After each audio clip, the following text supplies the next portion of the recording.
विशाल संपूर्ण आरोग्य संस्थेमध्ये सहर्ष असे स्वागत करीत आहे। परत एकदा आलेल्या पाहुण्यांचे मी मनपूर्वक स्वागत करते। जय वीर हनुमान।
तुमच्यासारखे छोटे छोटे छोटे रोपटं तयार झालं असतं आणि ते तरी नाही झालं तरी ह्याच्या पुढे हे जबाबदारी आमची राहील की ते रोपटं तुम्ही जे पेरले ह्या ठिकाणी ते कायमस्वरूपी असंच वाढत जावं।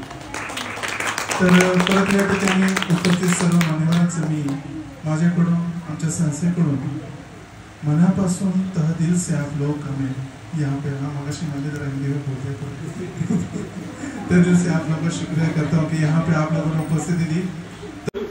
ये भाग्य था, वो खुश हो गए और वो भगवान खुश हो गए।